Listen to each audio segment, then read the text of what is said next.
Tone is the most important thing. Sound is what people hear first, even before they're going to hear your musical ideas. Your sound is so important. That's who you are. That's your place in the world as a musician, is your sound. That's something that requires acknowledging that the amp is a big part of it.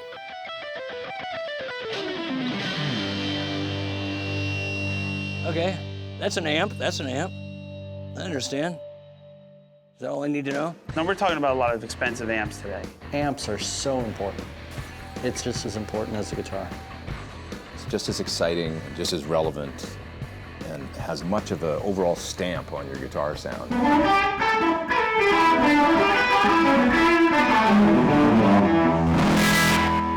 The amplifier is really, I hate to say it, gonna make or break you. Because I've seen great guitarists play through really bad amps and they sound terrible.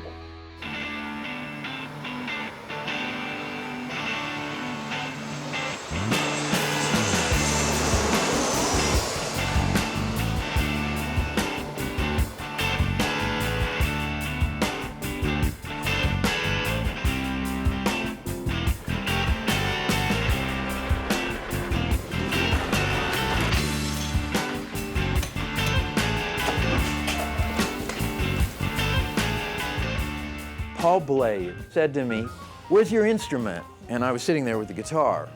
And I said, "Well, right here." He said, "That's not your instrument." I'm like, "What are you talking about?" And he pointed at the amp and he said, "That's your instrument. That's all anybody hears." And from that moment, amps kind of took on a different complexion for me. I have fun with it. It's a hobby. What can I say? Some people play golf. Amplifiers, that's where it's at for me.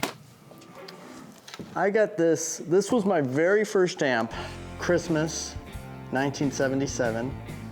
I got this and the matching guitar, and I would just play all the time, all the time, all the time, all the time. And then, you know, I was like, "Mom, I want a Marshall stack, I want a Marshall stack." And so for Christmas, years later, I was so excited because I saw it, this huge thing wrapped up. And I unwrapped it. Bless her heart. She got me the Marshall 810, but no head or anything like that. So she didn't know. She just thought that was it. And so, you know, I had nothing to plug it into or anything. The first amp that I ever got was a 6-watt Fender Vibro champ. And a friend of mine had one too. The lady at the store said, "Now, don't turn this amp up more than past 3. Because if you do, it will break." And we were terrified. And, you know, so we turned it on 2 just to be safe. You know, it's 6 watts, but it sounded good. And we're playing, and we thought, well, let's just try 3. She said 3 was still okay. So we tuned it up to 3. It's like, oh, that sounds better than 2.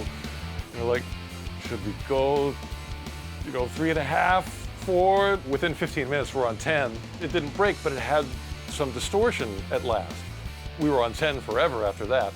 And being on 10 at 6 watts, it was enough to annoy the parents, but not enough to annoy the neighbors. So I used to take the amp and put it on my windowsill and just crank it up, and you know, I wanted to annoy the neighbors.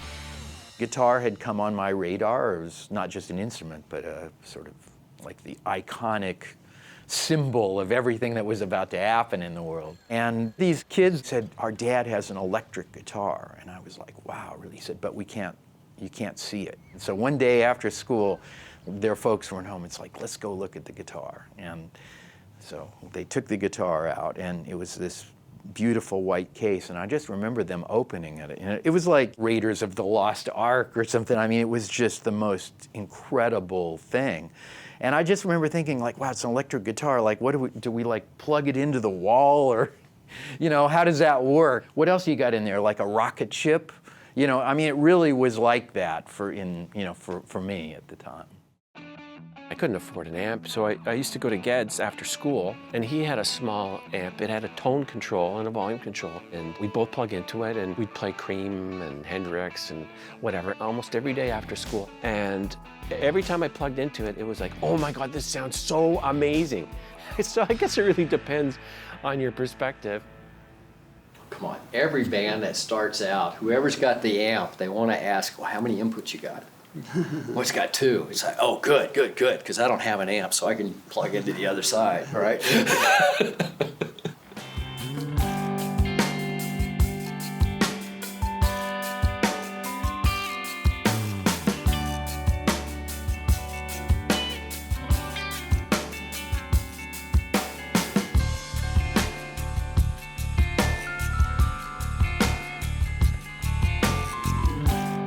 My school books, other than Algebra 1 and Global Studies Volume 2, were the Tom Wheeler American Guitarist book, the Bill Blackburn book with the Howard Reed Strat in it, which I now own. The Gruen Guide. I was into gear, and I loved gear. I got into collecting stuff.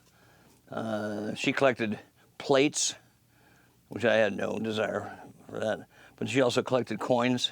Actually, she collected stamps. I collected coins. And I collected guitars. She didn't collect guitars. She got me started, though, about appreciating the art of things. Oh, that's gorgeous. Danny Gatton really planted the seed for me, where you could embrace music and you can also embrace being a nerd. There was a guitar that I had for a very brief time in the late 60s called a Gibson Crest. And so I went on eBay and I found a guy who had a Crest and I bought it. It was like, wow, I got a Crest. That's so cool. And then it was like, well, what else? Well, I collected my colored Marshall heads, so I have red, white, blue. I think I had 23 guitars on the road with me, and that was cool. We have 3 different tunings that we play in. We have 12-string. We have, there's probably 7 or 8 different guitars that I need. And then I need spares for that. So it's easy to get up to 22. Does that work as a good excuse? My guitar tech worked for George Benson for years. It used to be, here you go, George. See you in an hour. Hand him the guitar on stage, and an hour's done, he hands it back. Now with me, he's switching every 3 minutes. Pink, purple, an army green. I used to steal key fobs from good hotels and room keys and stuff like that. I mean, somehow they ended up in my luggage. Taupe. Let's see, a darker blue. I got all kinds of different ones. I got red ones and white ones and black ones. And I have enough Marshalls to get in trouble. I've got way more amps than I need. I have a complete set, and then I also have another B rig. So we can do back-to-back shows in different countries. And so I have like 30 guitars in this city, and I got 30 guitars over there. So it's never a loss for good stuff. You can't go wrong with a Marshall and a Gibson. You really can't. You can plug it in, and it will sound great. Sometimes it's like, God, where's that? Oh, that's in your B rig. Ah, darn it. It's like, wish I had that here, but but that's more just for showing off than anything. But if you really want to talk about the collection of amps, is Fender. The earliest Fender amp that I have is a K&F, a little 6-inch Jensen speaker. There's no volume control. It's just on. Plug it in, just on. Pretty primitive. Or yellow. I have a yellow. So I have all these different colored Marshalls, and it looks so cool. It just looks ridiculous. I need to bring them, though. It's like at a car show. But, with Zombie, there's such big production. They're like, do we really need to bring, 12 heads? So I guess pyro and things like that is a little bit more important than 12 heads sitting off the side of the stage and trying to impress your friends. I walked into a pawn shop, not P-O-R-N. That's my accent. I walked into a P-A-W-N, a pawn shop on Santa Monica with my buddy John. They got this 900 in it. I said, how much you want for the amp? He goes, I want to get $350 for it. And I was like, it's not bad. John goes, just hit 1 chord and we'll know. Because all you got to do is go. All you need is to hit an A chord, and you'll know if it's going to sound good. So we turn the amp up, and all you hear is and all of a sudden he got it, and I hit the A chord, and John turns it off, and he gives me the wink. He goes, this amp, it needs a lot of work. 350 is way too much. And I go, yeah, I ain't gonna buy it, because I gotta put work into this thing. So I said, you take 200? And the guy looks at me and goes, I'll give it to you for 250. John looked at me, winked. As soon as he walked out of the store, he goes, dude, this is gonna be the best sounding 900 you have ever heard.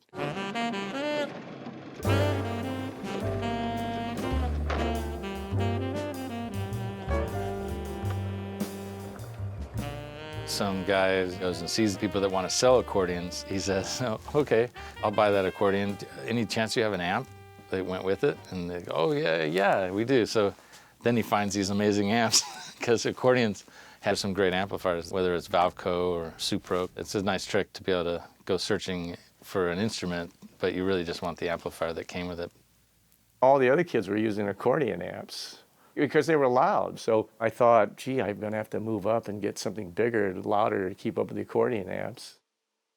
Those amplifiers that Leo made changed the world. I mean, it's, you know.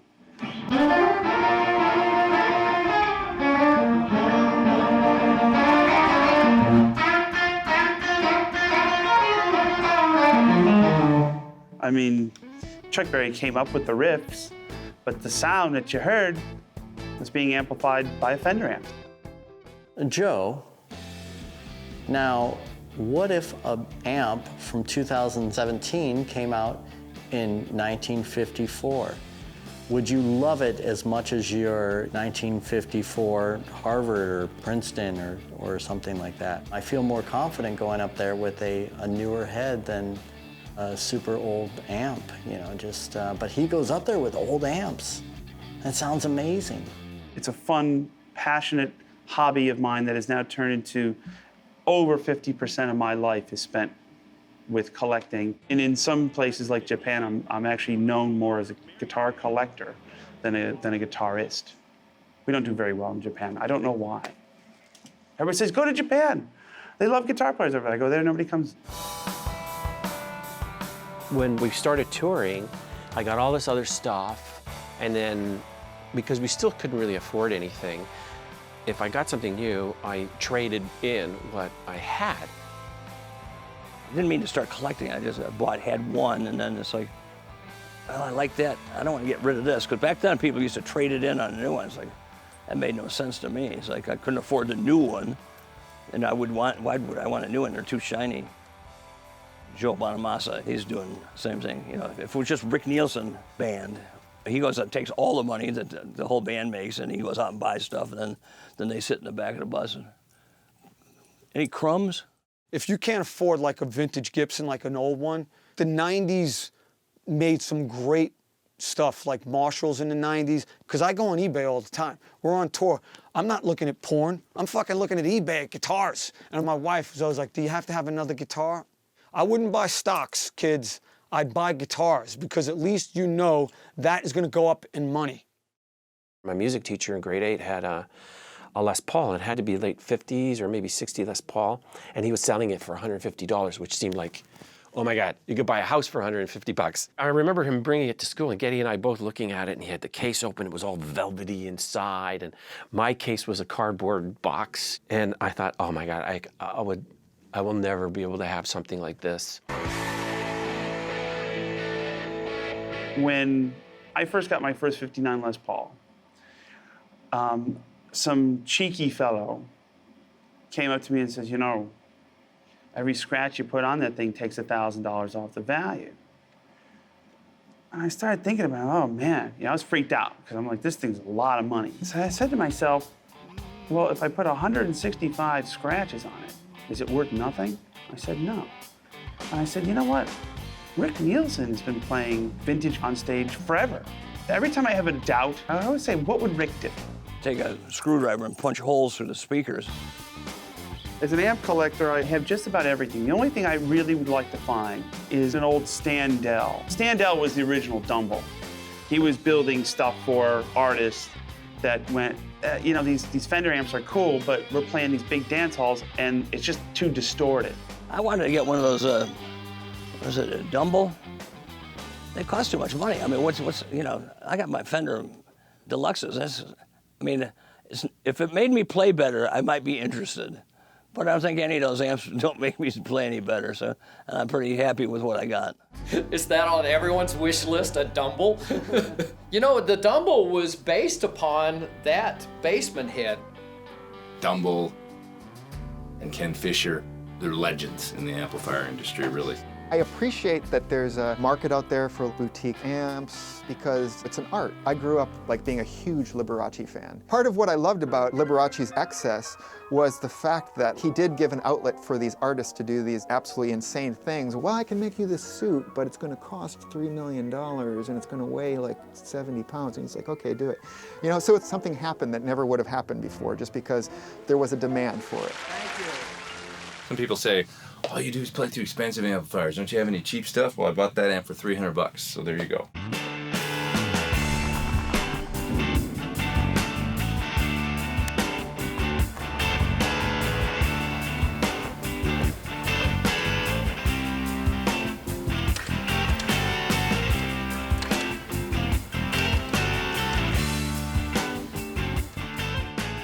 The original Archtops guys played rhythm guitar. Freddie Green didn't use an amp. He played acoustic. The real rhythm players, they hold the guitar like this because a lot of the sound comes off the back of the guitar. Charlie Christian, the amp enabled him to not just play rhythm guitar and be heard above the band. Charlie Christian is the starting place in the early sort of evolution of guitar sound. He really distilled the potential of what guitar could be in a way that nobody had before.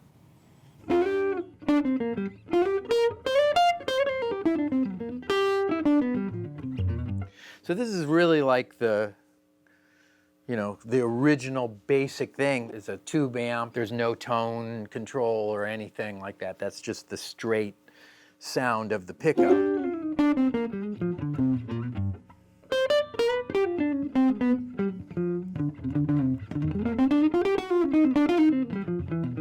That began, the revolution. Without the amp, it wouldn't have happened. Leo Fender, he was a PA guy, and he had a mobile PA truck, like when you see a politician in the movies or something, and they'll have these speakers, and it'll say, vote for Johnson or whatever, and they're going down the street. The guitar was really the background instrument for a singer or a rhythm guitar for a band. The way that amplifiers came about coincides with live music, being played in bigger and bigger venues.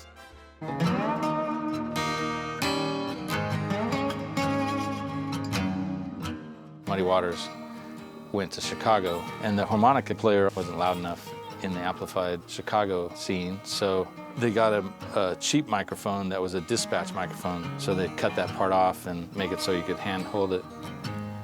Then they needed an amp, and instead of just turning it up where it's sounding kind of like his acoustic, he ends up turning it all the way up, trying to get loud enough. And it brought it into overdrive and distorted, and that became a whole sound. Back then, that was way not cool. Boy, if there's any distortion, the band leader would get all upset about that. By 57, 58, when the narrow panel tweed amps were in full swing, you're going, it's really the best that tube amplification ever was, and still to this day. With the introduction of a guy named Elvis Presley, now instead of a big band, it was a guitar, bass, and drums. The guitar really became a voice that took over music. All of this kind of happened with the birth of rock and roll. That's why Vox had to start making 100-watt amps, because the Beatles couldn't hear their amps over the screaming. The Beatles played through the PA that was used for the "And on today's we've got," so imagine how the music must have sounded, right? We were really just amplifying the guitar sound, and we weren't overdriving it. The first time that I really became aware of the coolness of overdriving an amp was when Mike Bloomfield began to show me that when you turned up the amp past a certain point that you would get self-generating sustain. Stuff the Chicago blues guys have been doing for years. Who knew? I mean, we just didn't know. Jim would always be mad at me because I was always too loud. That was a constant problem. I said, look, I can't get my sound unless I'm at a certain volume, which is on 10.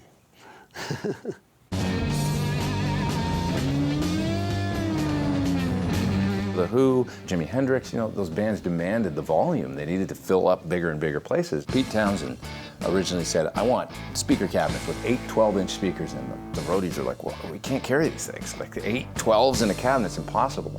So they'd actually sawed the cabinets in half. These early Marshall 412 cabinets chopped in half. And that was part of the sound of rock and roll, was everything getting stressed to the limit. Any sound engineer would tell you that's the worst thing you could use. You just have way too much length, you're losing all the sound. But that's how he got that sound that he got, you know, with that imperfection. But it was beautiful, you know. The guitar as a cultural force is dangerous when you have people playing through cranked up amplifiers at loud volumes. We listen now through little iPhone speakers or earbuds, but that sound, when it originated, it was a loud, cranked up guitar amp, and he couldn't have done what he did without that amplifier and that kind of, you know, volume and power.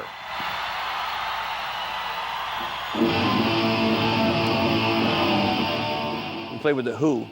I don't remember how we played, but I think it was probably pretty good. 180,000 people there, something ridiculous. Pete Townsend says, "Rick, how'd you get that sound on the Budokan record?" I thought it was like a, you know, look-alike. Pete Townsend wouldn't be asking me a question like that. He's one of my heroes. If we'd plugged the guitars into like hi-fi cabinets back in the day, maybe that'd be the sound everybody's listening to now.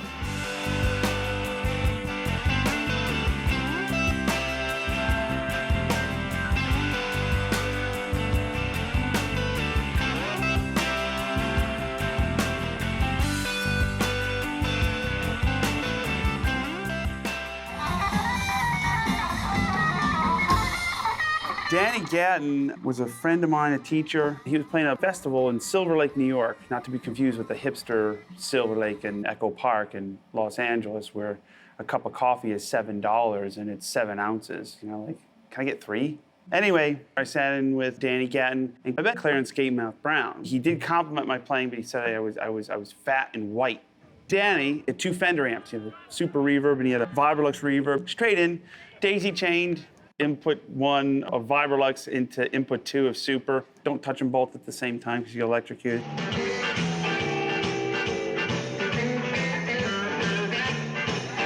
I started to become curious about what was inside. I'd looking back and I'd see the tubes and they lit up, but I thought, man, what's in there? I decided, okay, I'm gonna take it apart. You know, I got a screwdriver, took it apart, pulled it out, and I looked at all these parts, and I started poking around with my finger. And I touched something, I don't know what it was, and it threw me across the room.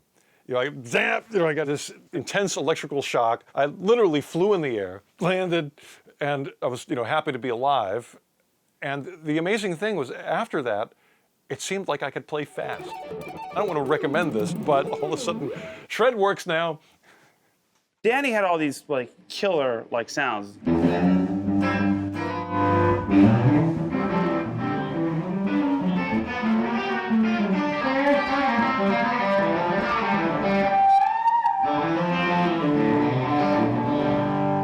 He would do all that shit, right? He introduced me to like guys like Hank Garland, Scotty Moore, all those kind of guys. Wes Montgomery, Les Paul, you know, actually was a guy, not just a guitar. I love TV.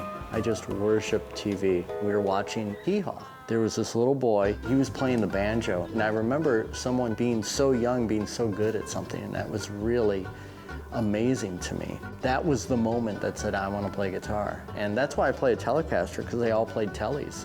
I didn't know there was any other shape of electric guitar. That's why I like big jugs too. It's because of Hee Haw. It's true. They all had those big jugs. Yep. Guitars, tits, and monsters. That's my obsession still today. It's a mess. It's a mess. I appeared on Lawrence Welk's television show. I played guitar. Lawrence Welk's people said, "Oh, you were just wonderful. What is it you're playing? Is that a banjo?" I loved that banjo thing too. Love that banjo thing, because that's what really made me go to the guitar and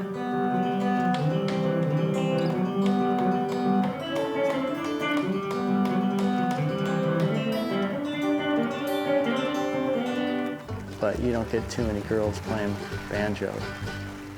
But don't say that to the Hee Haw guys.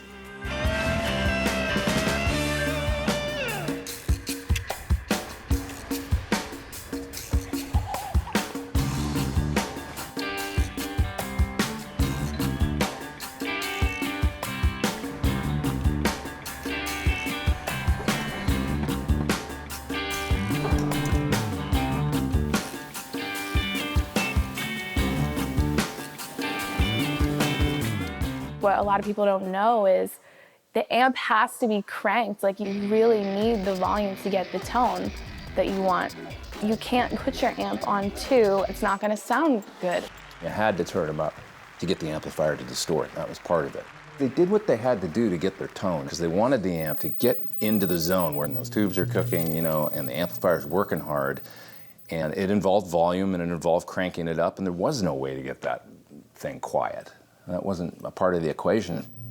If you have a small amplifier, you need a small space, and you'll get a big sound, because the amp and the space are proportional to how big it sounds. Now, like, we're in a pretty large rehearsal room right now, and I have 4 80-watt high-powered Tweed Twins. Why? Because we're rehearsing for the kind of stage size that we play out in the wild. And when you turn the guitar up, you know, you want it to be clean.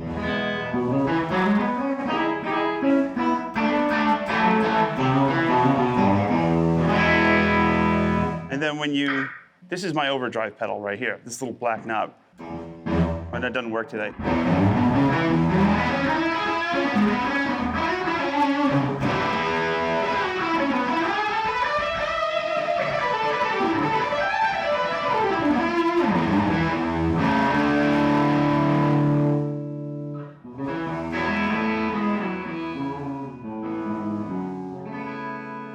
I'm not going to get that with an 18-watt amplifier in this space.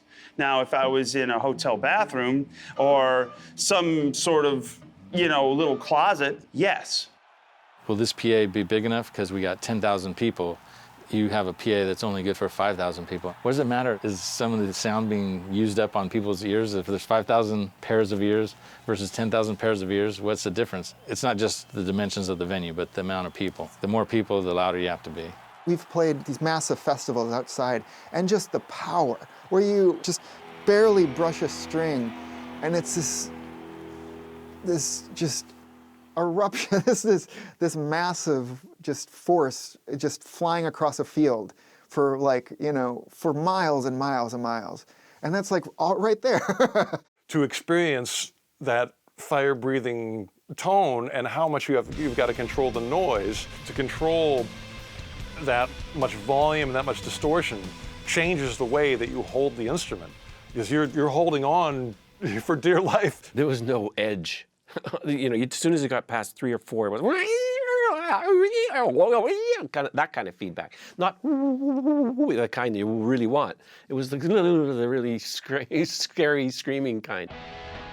It used to blow people's minds when REM would go do TV shows. They have never heard a band that loud on stage before. Can you please turn down? The answer is not really. You know, this is how we play.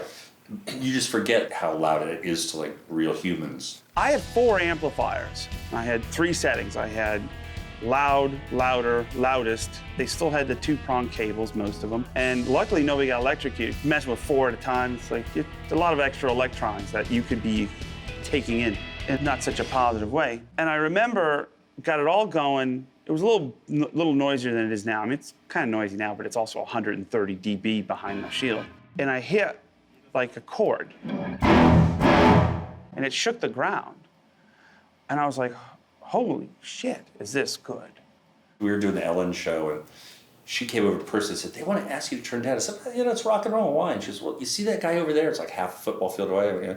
She goes, he's directing the photo, and he can't hear in his headphones because it's so loud 200 feet away. And I was like, yeah, you know, there's not much I can really do about it. And she goes, well, okay. She was really cool. Turn up his headphones. Yeah.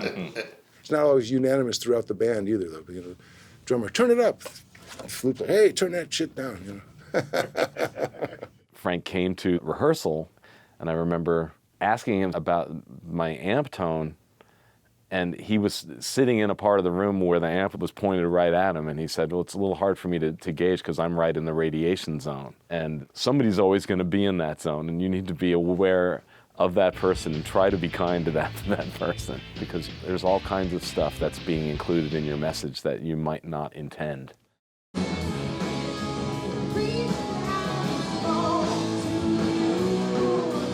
Sound guys started freaking out the second we played and tell us to turn down. I'm like, it's your job to deal with this. You're the sound guy, I'm the guitar player. I make the sound, you put it out there. There was no turning down back then. How could you turn down when you have like 3 Marshall stacks and everything's turned right up? What are you gonna do? Got to totally fine-tune it. And then to have some guy go, well, it's too loud, just turn down. It's like, no. You turn your stuff up. That's, that's how that works. You have to tweak every single time. I'll be on my knees messing with knobs all night long. It's like going to the doctor. I don't lie to the doctor. I don't go, oh yeah, I never eat fatty food and blah, blah, blah. And I tell him the truth because it's his job to deal with whatever I do to myself. You're the sound guy. This is loud I play. I could turn it down, we could do a sound check, and the second it's over, I'll turn it up. Is that gonna make you happy? It probably won't. So why don't we deal with what we got? Yeah, it's it's a little loud. It's like, that's okay. He's, okay. A little loud is right. Yeah, right. It's a little loud. Oh, good. We're perfect then. Very low. Very low. Very low stage volume, but man, when Rob screams, oof, that'll curdle your milk, man. That is loud. But my stage volume's pretty low. But everybody in the band will probably be like, oh God, no, it's not, But I keep it pretty low, And the singers like it a lot more too. If you're not slamming the singers, they're a lot happier. By 1971, now we're seeing PA systems. Now you could put a microphone in front of a guitar amplifier and put it through a much louder, more capable PA system. Everybody says you have a good sound guy, you can mic up a Fender Champ and you can use it in a stadium. Yes, you can, but I could also take a Shriner's car down the 101 freeway, the ones with the hats, the one they drive in circles in the parades. Do I want to be in Wembley Stadium with a Fender Champ? No, because I feel a little, let's just say, inadequate.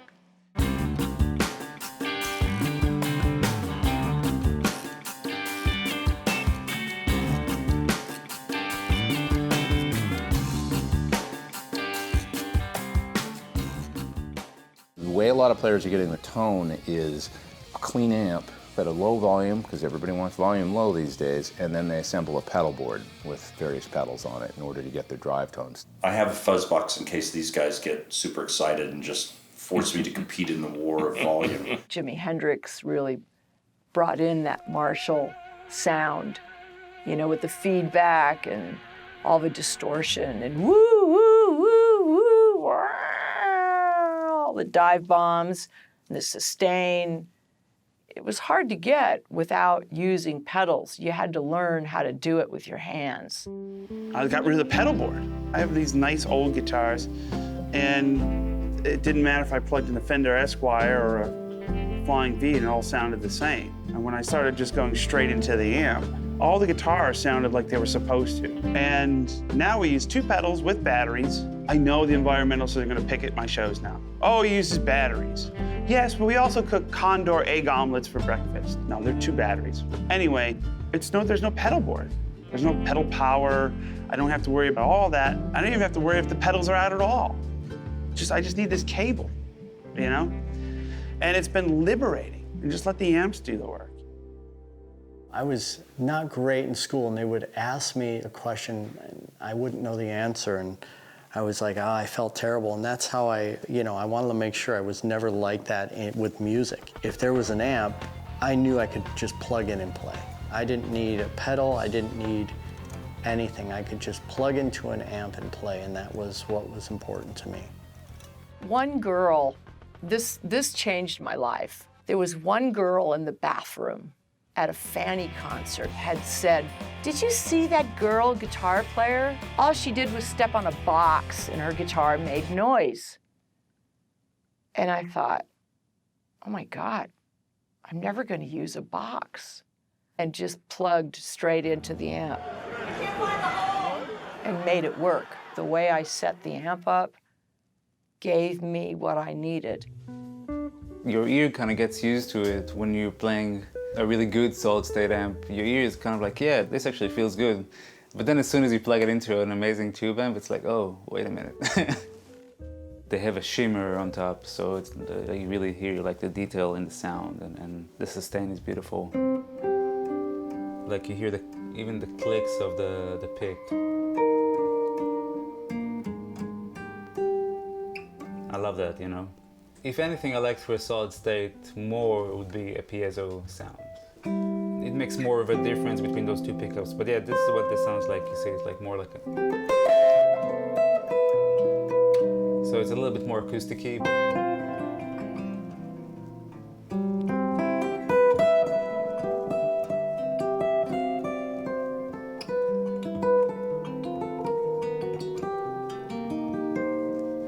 As opposed to this.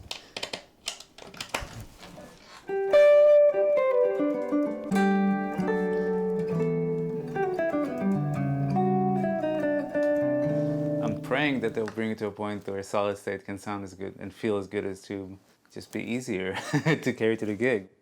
Solid state gets a bad rap. Some of the best amplifiers I've ever played were solid state. They're immediate. Roland jazz chorus. That's like an industry standard. Albert King used the jazz chorus, but there's attributes to both. If you want it to sound more like this, put this tube in there. And we're like, no, don't tell me this. Once you start getting into this territory of like, oh, these tubes make a difference, it's just like enough already. Tubes are a lot less immediate. They sag, they're cranky, but they sound very warm and they sound very rich harmonically. You can't even really move them around much. You know, the worry is, oh, if you break a tube in this thing, how old is the tube? Is the sound of the tube? We're the last man standing, except for hi-fi audio guys. Who else is using big vacuum tubes? Oh, I want some tubes from the 60s. Those are the rejects. The reason you have them is because they were on a shelf and someone said, no, no, no. And then those are the ones now you're on eBay trying to find. Difficult to find old tubes these days. This is just a little box I keep in here of old preamp tubes. So this is like an old Mullard from probably from the 60s or mid-70s, something like that. And these are fun to just kind of switch out and try different things. You know, there's an old GE tube box from like the 50s or 60s. They just don't make these anymore. We're losing a lot of stuff in terms of electronics because there's just no reason to have them anymore. Everything's disposable now, and some of that technology is being lost. Almost like, how did the pyramids get built? Well, how did you build a Marshall? Or how did you make a Fender amplifier? No one knows.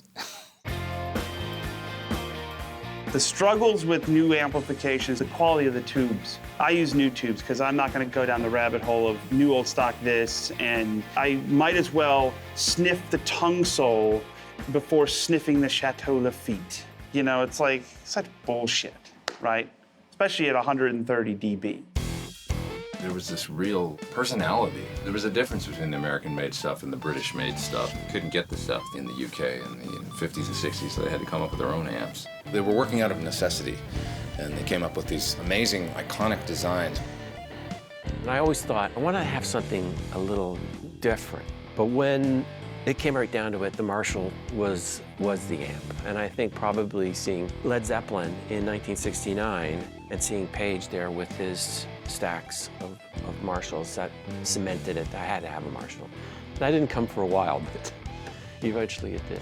There was a stigma back in the 80s and early 90s when you'd show up at a gig with a Marshall. Before your amp was on, you were too loud.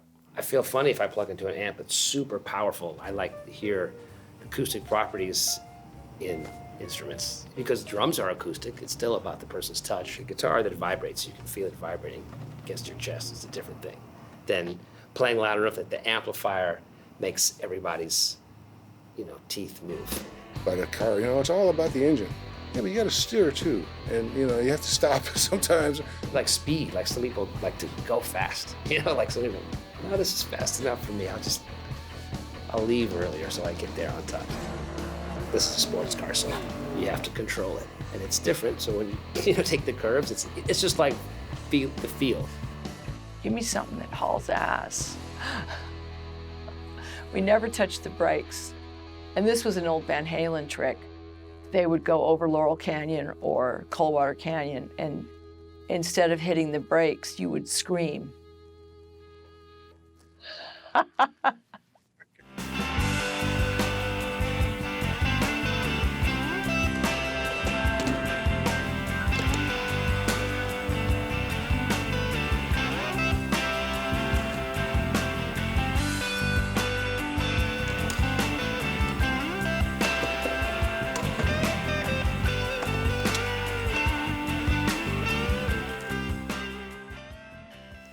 That pushes air, man. That pushes that will fucking punish your face. As much as I can sit here and talk about playing a loud guitar amplifier and how it's an amazing, visceral, powerful experience, I really recommend you just turn it up and experience it for yourself. It's really fun. I remember that feeling of like being a kid and like plugging into a massive amp, because I had a small amp at home, and then plugging into a massive amp and like playing a chord and like feeling your entire body like fill up with sound. When you turned this amp on, the lights actually dimmed and came back up. That's how much power it drew. It's almost scary plugging into a loud guitar amplifier at the levels that someone like Hendrix would have been performing at. There's a charge you get out of it. It's like getting on a super bike or something like that. And that's part of the magic. You're between the thing that's making the sound, that's instigating the sound, and the thing that's pumping it out. You're part of this system. It is what we call rock and roll. Yeah. AC/DC, they have an immense amount of amps that are really running. Sometimes you see a wall of things up there. A lot of it's just for props. With Joe Perry, I put some things up there just for looks, but it's definitely an important spare. But then some people play through everything, really do, and that AC/DC is one of them. Billy Gibbons, he had probably 30 Marshalls on stage. And somebody said that he had a Tweed Deluxe in the back, and that was mic'd, and everything else was a prop. So should I get 30 Marshalls or should I get a Tweed Deluxe? When I saw these bands when I was a kid, I thought they were all plugged in. I just assumed, well, they've got them, they must be plugged in. And of course they weren't. They'd have one 412 cab plugged in and lit up, but the rest of it was just for show. I didn't know that. So, when I got my wall of amps, I plugged everything in. And the people in the audience had to endure it. But boy, it felt great.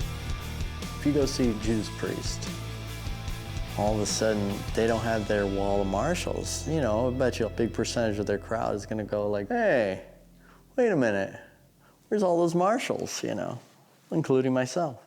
I wanted to get Marshalls. That was in my head. That's what I wanted to get. That's the stuff to get. And I saw Dave Edmunds, and they had Sound Cities, and I found out that they were half the price. I could get twice as many Sound Cities as I could Marshalls, because I was actually kind of funding the band then. So, sort of like, I don't think that's changed. No, but yeah, I had to have the look.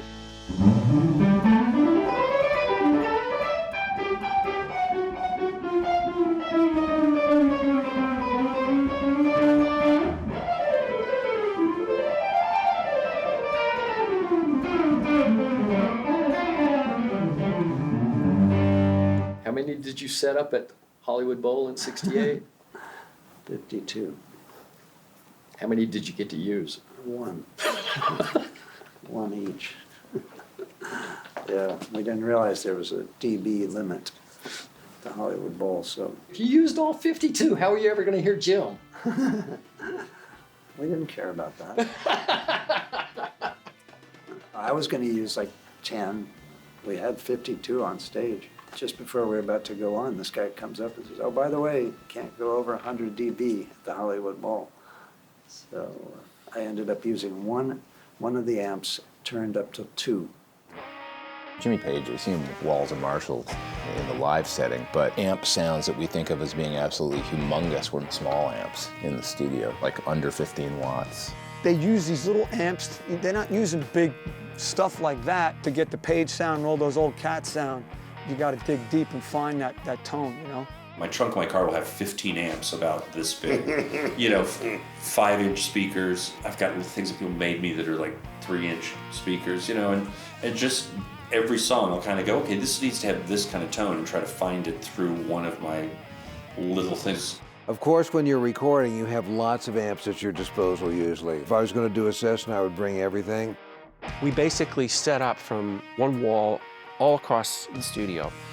We just set up all the amps that we had. And I spent, at least a couple of days just plugging in, playing some of the tracks. Okay, great, next one. Next amp, to go through the same exercise. So to have as many different options as you can just makes the whole experience that much more fun, for one thing. Oh my God, yeah. Yeah, I'm just thinking back on those hours we spent just checking out amps. It might have been a little hazy and smoky in the room too, eventually. That's beautiful and it's satisfying and it's authentic, but the reality of life is not everybody has access to those resources and that amount of gear. They get a sound in the studio and it's a classic sound on a record, and then you try to recreate that on the stage. You can't, because you don't have this, you're not using the small amp. Now you're using the big amp, and it's like, where's my tone? I use radically different sounds throughout the space of an album, and you're trying to figure out how to translate that live. I mean, unless you're going to really do a ton of pedals, and even that is just approximating it. I kind of just go for what I got to go for and know that I can change the tone pretty rapidly by switching guitars or the way my right hand works. The tonality really didn't matter because it's a live performance, although it's always important, I think, to maintain the integrity of your performance from the record so people can hear what they've been used to hearing, but with a different energy to it. It's a live show, so if it's flat, sharp, you know what I mean? I like that. I don't want to hear a record. If I want to hear the record, I'll fucking turn it on here. I would go see AC/DC, and I would see like The Who or Rush, and I was like, wow, it sounds exactly like the record live, you know? But then I would see other bands, and it would be like noisy and kind of like hard to, you know, pick out what they're playing. The clarity is one of the most important things to me. I never want people to go, oh man, well, what is that? That's terrible. I just always wanted it to be very clear. Now with modeling, you can recreate the sound from those records, you know, pretty closely. If you wanted to spend the time and go mental and do that, you could do that. And I thought about that, but I didn't want to go mental. And I know I would because I'm like that to start with. I was doing my instrumental thing, and this venue was like, you guys want to record the show? Just, you know, to have it and listen to. I was like, sure, and so we made a live record from it. We don't get any second takes, obviously, because, you know, when people do a live record, they record the whole tour or like a handful of shows. We had one show, and we didn't move, and we just looked at each other and we just played, and it came out great. Just concentrating and doing it. And we tried to overdub a couple things because some things are a little out of time or a little feedback, but you couldn't do it because those amps went right on with Zombie. So I just left it how it was, and it's so live, you know? It's so live. It's great. I love it. I'm proud of it. You can capture that moment, you know what I mean, with that sound on tape, you know? That's great. And then you have those moments where all of a sudden you're like, ah, fuck, remember that time? That amp sounded great. So you just got to move on and hopefully recapture it again, you know, some other time. Now they're using these Kempers. They're not even using amps. People are like, I'm not gonna lug that thing around.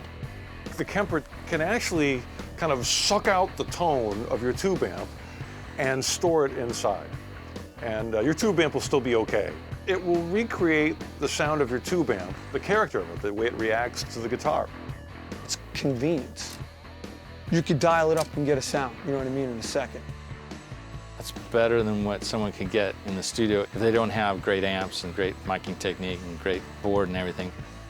You can get a pretty good sound, and I was quite happy with them. And one day I thought, I'm just gonna use an amp. I'm gonna put a mic on an amp and just see what it's like. And I was like, oh no, what have I been doing? I have to go back to using an amp. There's something about a cooking amplifier, you know? They smell good, they're loud. That's rock and roll. It's similar to vinyl versus digital. The violence of a stylus scratching into this rotating piece of plastic, that in itself produces a sound. If you turn off your amp, you can actually hear the music coming out of the record, just, you know, the acoustic sound of the needle on the vinyl. It can't be replicated by any other medium. There's electric energy that happens in the amplifier, actually physically moving air. It's a very palpable, visceral kind of thing. It's just power. It's power, it's dynamic. And if we move too far away from that, maybe there's something there as far as the guitar being relevant as a real cultural force in popular music. Every time you play through that amplifier, it's going to respond a little bit differently because they're real things that have almost human reactions.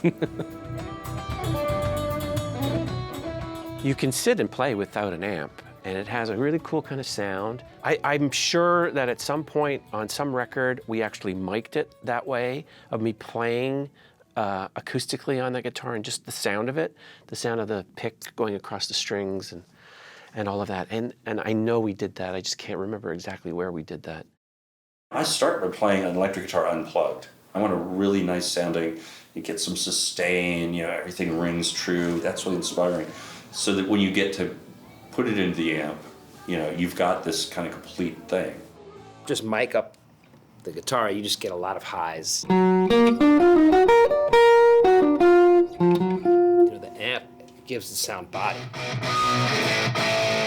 There's our nice rock and roll, dirty, distorted rock guitar tone. If I take the cabinet sound out of the equation, this is what a guitar amp sounds like with no cabinet. Oh God, I think I want to play the accordion instead of that, Mom. That hurts my ears.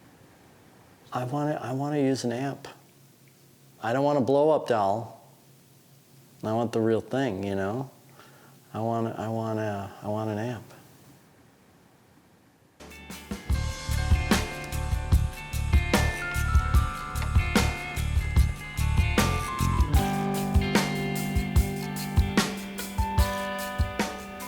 Inspire you? Look how cool that fucking looks. Do you? Seriously. Look at that. Really? I'd rather, if I was a kid and I fucking was at a show and I saw a stack of this shit, when you go see Rick Nielsen from Cheap Trick, really? If you're gonna go on stage, kid, here's my rig. Let me turn the knob. I mean, come on. And you can't go wrong with looking at equipment. I just love looking at equipment. It just inspires me. What did Pete Townsend use? What did Jeff Beck use? What did Jimmy Page use? They didn't use that. They used the fucking amp. As awesome as it is standing in front of a stack of Marshalls, and at one point I had 1 billion cabinets up there, it can get loud and bright and hard on the ears. When you hear that hiss, Yeah, I like it. Listen to that! you know it's gonna kick ass, and you know it's gonna have heavy gain. It's a big, heavy, beefy amp. It's badass. Volume is part and parcel of all this. It's just kind of regular loud, as in not quiet, Regular but loud. regular loud. We started using the in-ear monitoring in the mid-90s, and I had to get used to it at first.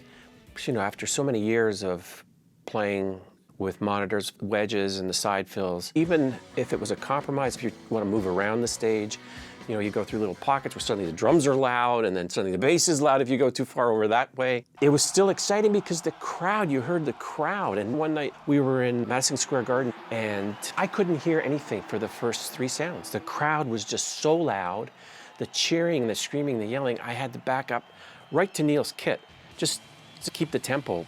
And that was really, really exciting. With the in-ears, you hear everything clearly. I mean, my mix is like a live mix. So it sounds like a mix would sound basically on a live record. Geddy's mix, I'm terrified of listening to his mix because it's all bass. And I'm sure Neil's mix is just drums. I think he had 60, 75, 80, 190, 364 drums. When I started wearing them, it sounded like, you know, we've come to the end of a song and then you know, it's the crowd's turn and you'd hear. It was so non-vibey, and you looked out and people were like, but you heard. When we've eliminated cabinets off the stage and we've moved to digital modelers, now we've kind of turned the guitar into the equivalent of the synthesizer. You can take it with you, it's portable. Does it move you? Does it give an emotional response? Concert pianist, I mean, ask them their preference if they want to play through a sample of a great Steinway piano or if they actually want to play a Steinway. I don't use in-ears because I don't like things in my ears, especially when someone's running the monitors that you don't know. They're in control of your hearing. And that's the one thing I got left that still works really well is my hearing. So I don't want to mess with that. They're so much better for your hearing, for your pitch, for articulation, precision, everything is so much better with them. All the music I was involved in was pretty much amps wide open, as loud as I could go, just facing the speaker with the guitar like just feeding back. The pain was part of the process, you know, just like being able to stand it. And then you have a few nights on tour where you end up staying at someone's house in the middle of nowhere where it's just, you know, you can hear a pin drop, but you can't hear a pin drop because all you can hear is this squealing, intense squealing in your ears. In Frank Zappa's band, I would park myself in front of his amplifier while he was soloing. I just wanted to hear him as well as I possibly could. And it was just like being assaulted with radiation, you know, it was so loud. And then in Dweezil's band, it was the loudest fucking thing I ever heard in my life. I don't know why I didn't realize at that time I should probably protect my hearing. Like a few days later, I realized I had a ringing in my ears. And then I joined Steve Vai's band and was introduced to a whole new level of onstage amp volume. And I started wearing earplugs.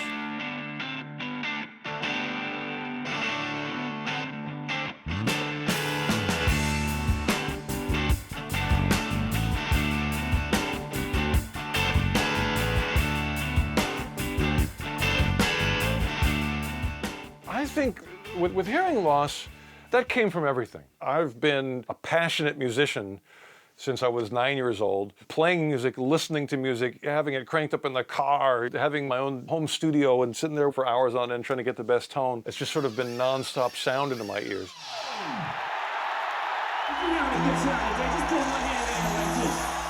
When I started interpreting, my most important thing to deliver was their energy, so it's the dynamics of what they're doing on the stage, and then of course the instruments and the feeling, the emotional side.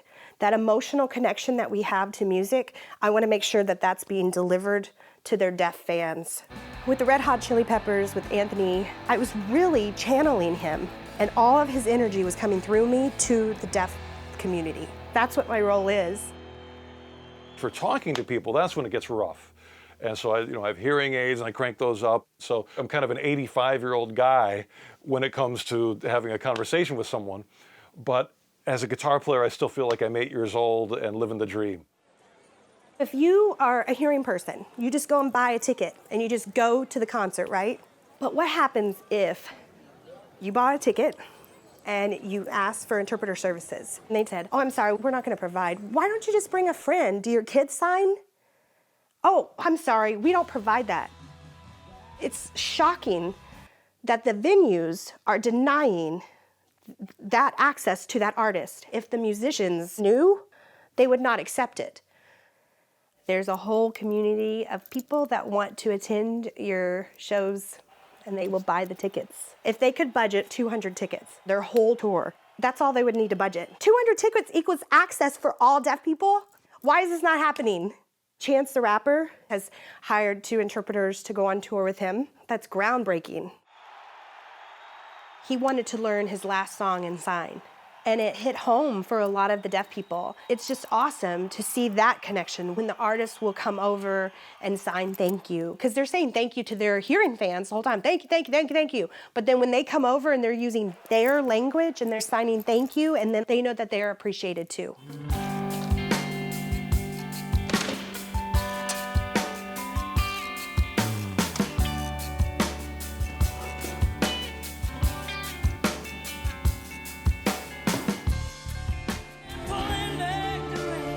My first professional touring gig was with Katie Lang. And what a way to start out, because it was a private plane, there was masseuse, and there was a chef, and everything like that. It was really, really, really, really luxury. And Madonna was around, and Prince, and all these high-profile people. It was really cool.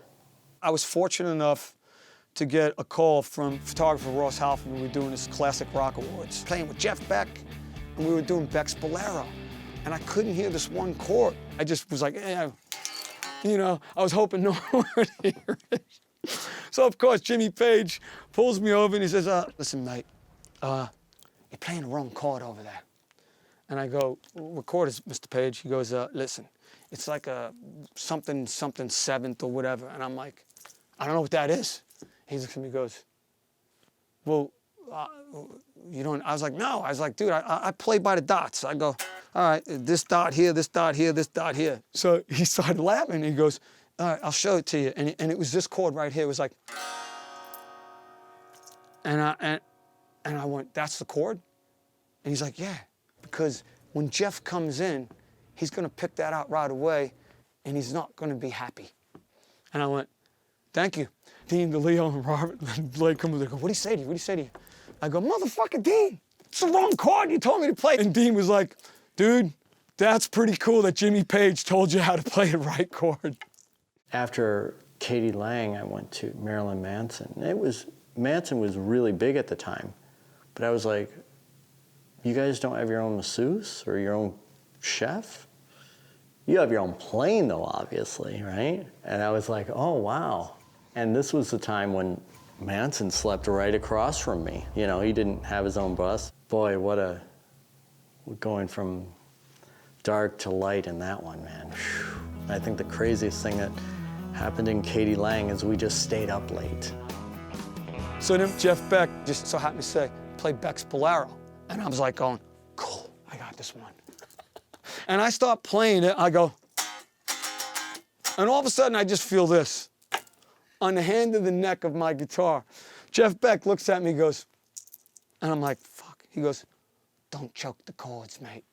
And I looked at him and I said, Jeff, I go, I'm sorry, man, I'm really fucking nervous. You know? I was like, I don't even know why I'm here, but I know the song. And then I just went.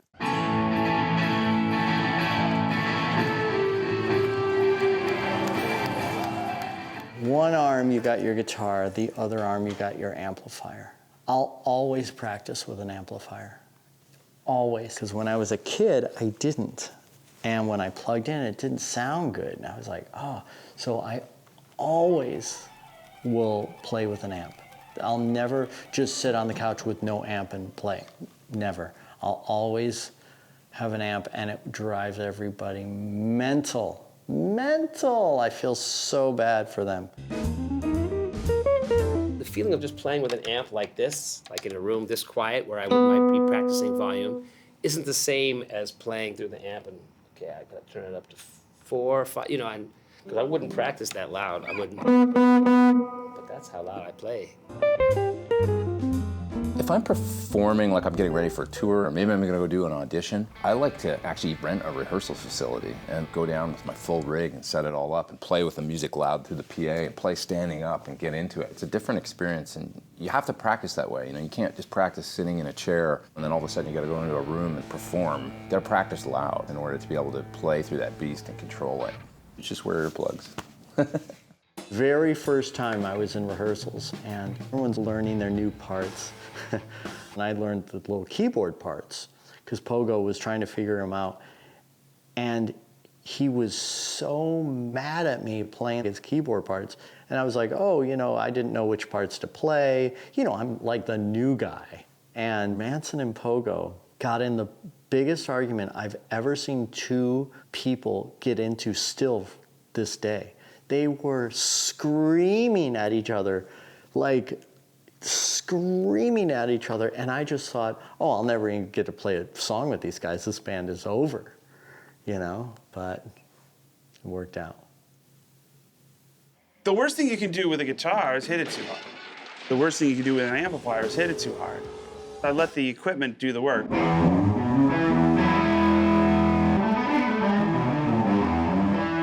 I mean, that's why it takes me forever to run through a, sorry, it's old.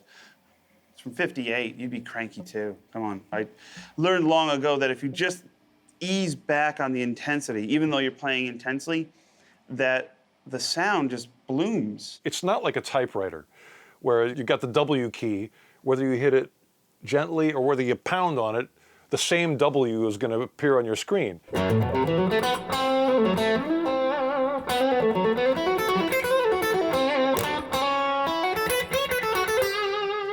The guitar is not like that. If you hit it quietly, it's going to be very different than if you hit it loud, and that's certainly not the only element of expression that's available to you. You turn up your fire-breathing knob as much as you want, but it will always be you, for better or for worse, hopefully for better. A good amp is essential. Go see Jeff Beck. He can be out of tune in a crappy amp, but he still sounds great. If I'm out of tune and I got a crappy amp, I sound like I'm out of tune and I got a crappy amp. Look at how many different people played the same amp. How many people played a Marshall. You've got AC/DC, you've got Hendrix, you've got Clapton, Jimmy Page. Every single one of those people sounds different through the same amp. The important thing to remember is not to get too boxed into any one sort of thing. There's beauty in playing different equipment. Sometimes it's a challenge or a bit of a struggle, but it might make you come up with a different thing musically, and then that can be really special. Always try it first. Don't assume that you know what it's going to sound like if you haven't actually played it. This feels temporary because it is. I accept chance and I accept spontaneity. I always try and incorporate something that's different, but I'm always referencing, where's my reference point? As opposed to going, oh, I'm a genius, I'm gonna do it my way. No, dude, it's like going to the library. When you write a fucking book report, you go to the library and you look at all these books and you take all of it in and you try and make it your own. And that's the art of doing it, where you go, how would I do it my way? In the mid-'80s, we started to really bring in keyboards a lot, and I found it increasingly difficult to fit my dense guitar sound in with all this keyboard stuff that was going on. So I made a switch to a very, very bright, clear, wiry, not twangy, but wiry kind of sound. And I could finally hear the guitar parts cutting through all the dense layers of all these other things that were going on. I don't quite understand the amps with 2 rows of knobs and knobs on the back and switches and stuff like that. It's like, well, I hate it when I get a backline a Marshall, one of those Marshalls that has just like, 40 knobs on it. It's like, God. Less is more. I like the push, pull, up, down, in, out. That's all I need. Here's how I used to run it. It used to be 6, 6, 6. Oh, not like the devil or anything. But I turned the treble up to 10, and I just ran them like that. They just always sounded great. There must have been a point where, that appealed to people who were buying amps, that the more knobs you have, the better amp it is. Because you can do anything with it. Right, you can have... Except figure out how to make it sound good. Even still, I get people like, oh, let me adjust it. Don't touch my knobs. Don't ever touch my knobs. Well, the setting's important. You have to find a sweet spot and negotiate with it. I'm always worried about an amp that one of the knobs is turned up all the way. Just try to make it so every knob has a little ways to go. It goes to 11. Oh, I don't know, it just goes to 11. It just gives you more. Actually, my knobs, they go up to 11. I asked for it because I thought it was funny, but I don't like it at 11. I actually like it around 8, which would be like an 8.5 on a normal guitar. So.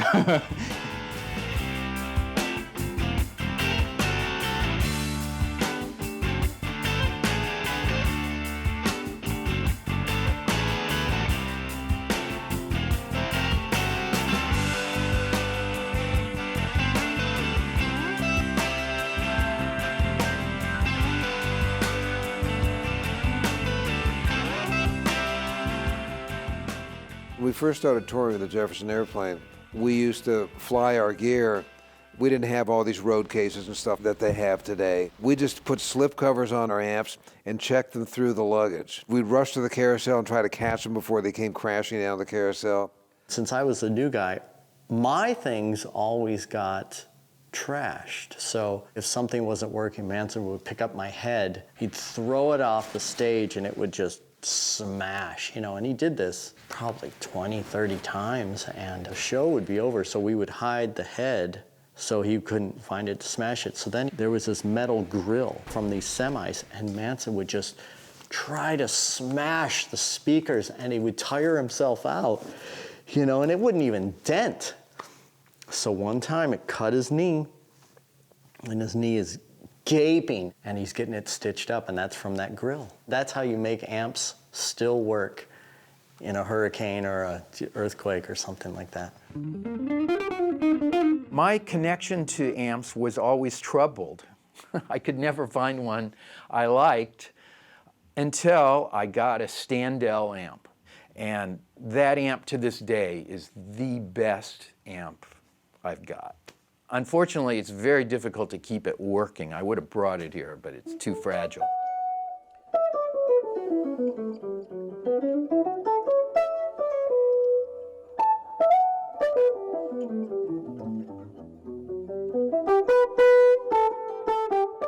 I was playing through a Standell Super Imperial. Those amps were very fragile. There was never a lot of room up on stage, and so that was always my excuse. So I would always ask to use his amp. You know, can I just use yours, you know? And he usually said yes. This is an amp that today that nobody would want in a million years, but this is the amp that I did the solos on Somebody to Love and White Rabbit on. In any case, if I lent an amp to Robbie and it blew up, that was the amp. That could be true. That's a good story, actually. All right, let's go with that. Now, the next part of the story is that I refused to lend him an amp later on. There was one time when we played, we just figured they'll let us use their stuff. So we beat it up there, and the word was no, you can't use our stuff. So I think I ended up going through a pig nose or something like that. Robbie, if I was a jerk, I'm taking this opportunity to apologize to you. You can use my amps anytime you want. The other thing is that maligned Standell Super Imperial, that I think Robbie might have blown up for me. I blew the amp up because I'd wired it wrong. Yeah, those amps are pretty hard to blow. So we're on tour with Alice Cooper and brand new stagehand. I got my rack, you know, all my heads in it. Kid takes the rack and puts it forward, falls off the truck. My amp was sounding so good. Falls off the truck, smashes in pieces. I send it out, it comes back, and it never sounded the same. I knew something was up because my amp sounded amazing. Amplifiers have this like golden moment where they just sound better than they have ever sounded right before they explode. It's just like everything's just like on fire, and you're just like this is amazing. You know, this is what I've been searching for. Just smoke.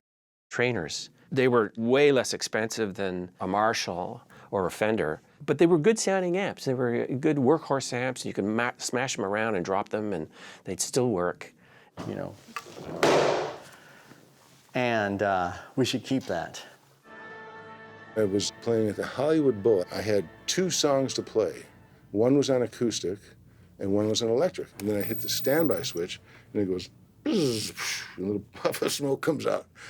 Now, 5 minutes, they're going to start the show, right? I'm in the middle of it, or I can't do anything. So I went up to the sound guy, and I just said, both of these are going to be on acoustic tonight. We do have a fire extinguisher, though, because they do burn up on occasion. And when they go, they go. Our bass player's amp caught on fire. His amp was on fire. It was on fire. I mean, you could see the flames coming out of the cabinet. And the whole audience is going, yeah! Burn, baby, burn it. If it smells like burning electronics, it's pretty bad news. There's that smell.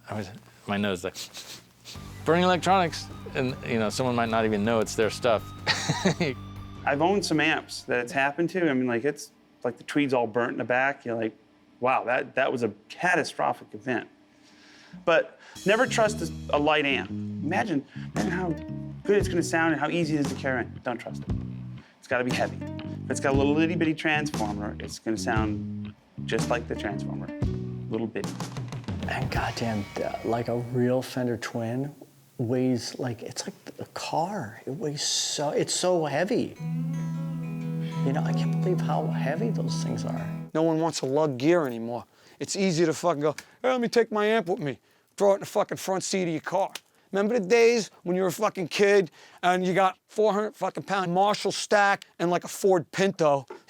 You can't beat an amp. The weight adds a lot to the sound and the power and the balls of what comes out. You know, it's like the old cars you used to drive. They were heavy and they were faster and beefier. And today, it's like driving a tin can. We did a very short tour of Japan in 1983, and I had a little Galen Kruger, just a small kind of dressing room practice amp. It weighed 1 million pounds. There were problems with the power or something with my amps, so I ended up using those, and it sounded awesome. We're playing with Korn. The place is sold out, and it's about 200 degrees outside, really hot. My amps are not working, and I have tons of heads, backups and backups, and my amps just aren't working. So everybody's losing their mind. What are we gonna do? Because you're pretty much in the middle of nowhere, kind of. So everyone's freaking out. It's like, don't worry, just ask, the corn guys if I can use their amps. And they're like, well, don't you need like your amps to do? And I said, no, just make sure it's loud and I'll be fine. And that's what we did. Now, if I gave him a 54 Strat and some sort of modeling amplifier with 10 watts, he would have sounded great, but he would have been like, can you help me out here, I'll trade you the guitar for a better amp. I have never been able to get a good sound out of a Fender Twin. And then I see other people and it's like, it's great. And I'm like, why can't I get a sound out of one of those things?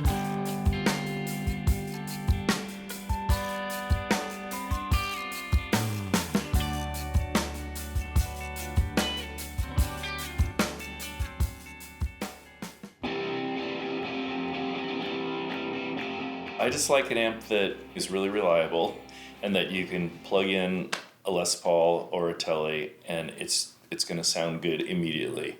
And it'll be really loud, but it'll also be able to break up before it gets to the point where it's just going to be ripping everybody's heads off, If I asked someone to build me an amp tomorrow, it would have natural overdrive that didn't sound tinny or thin no matter what volume. It's not rocket science, I don't know why it's so hard to, you'd think by now they would have something better than a Twin. It would be a Marshall 900, just like how it is, except for one different detail. I would want little LED lights, and I would want the 1, 2, 3, 4, 5, 6, 7, 8, 9, 10 to light up. Because when you're on stage, you can't see, because it's black. That'd be wonderful. It'd be so rad. And it makes sense. Just like putting the little plastic parts on the end of your shoelaces. Makes sense. There's some things that you just can't build all into one amp, and that's kind of the beauty of guitar amps. They're as different as different guitars. The perfect amp would be a tube amp. It has a lot of headroom, like at least 30 watt, but it weighs under 30 pounds. And so far that has been pretty impossible to make. This is the beauty of simplicity, the simple designs that you had to turn up loud to get them to sound great. There's a danger with getting too far away from that. You can make an amplifier that's too homogenized and with too many bells and whistles and just ends up not sounding like with any identifiable personality. I feel like I could play a gig right now with this. With those other ones, I could play a couple tunes and it would be cool. But with this seems like infinity to me. Just playing a note or two, it's sort of like, there's like a world of possibilities in that for me.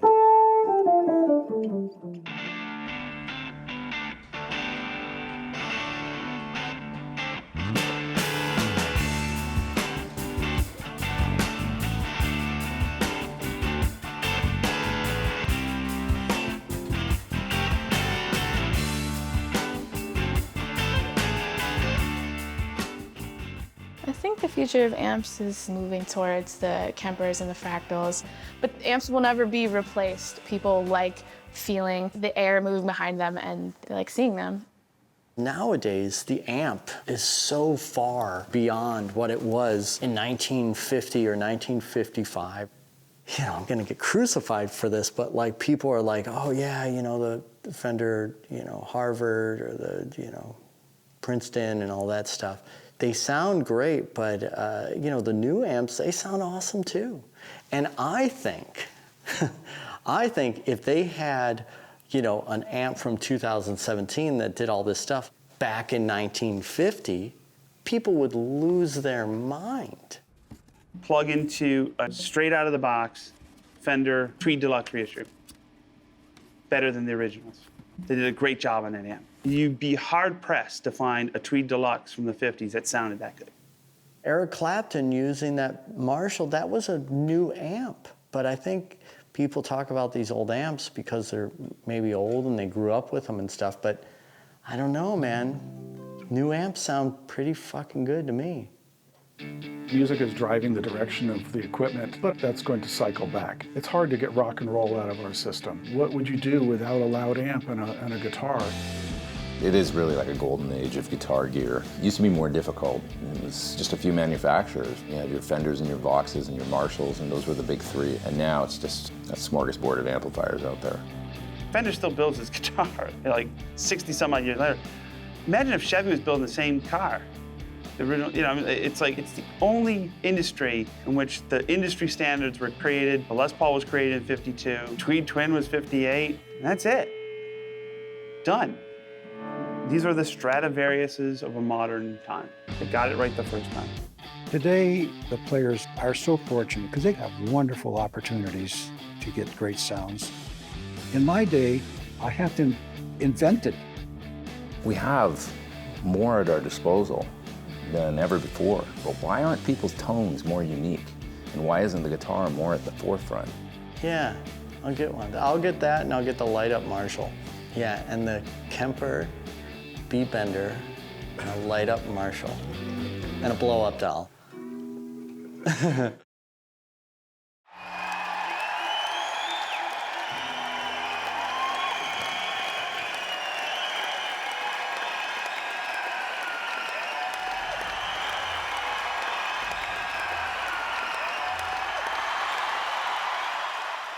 Music is a very interesting component of our existence.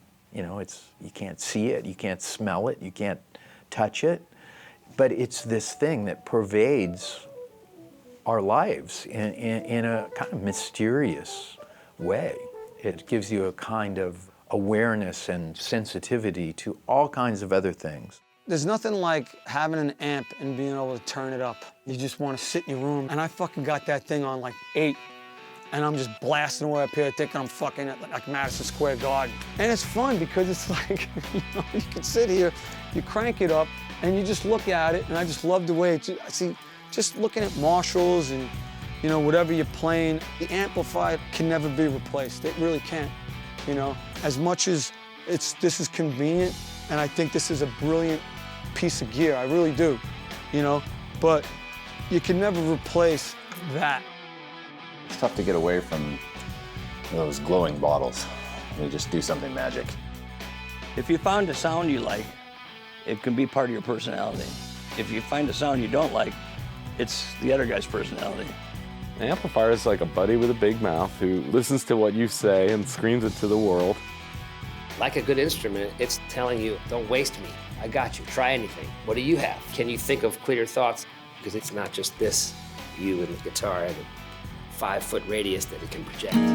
Just like that. The amp is like, everyone can hear me now. An amp is a weapon, okay? It's like, here I am, and I want to be heard, so here's what I brought. I can't go to the music store and buy Paul McCartney or Freddie Mercury and install it in my throat and have those beautiful sounds come out. But I can go to the store and buy the amplifier that I heard when I went to those concert halls in the 70s and recreate that instrument and make all those voices part of my own voice and have it be loud and have it be exciting and have it be inspiring. I'm so glad to have been born at a time when there's electricity and this fantastic instrument exists. 100 years ago, you know, the piano, it's good. I like the piano, but I like this. That rocks.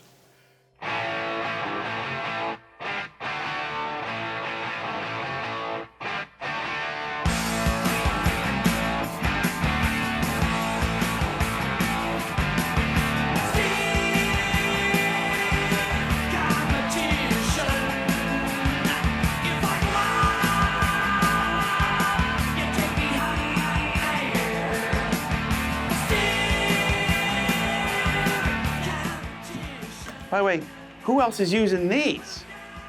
We're the last, I mean, this is it. This used to be like, you saw you call people. Now, that, you know, like, this is it. It's over. So much pressure to get the perfect sound now after talking all that shit.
ha, I fooled you.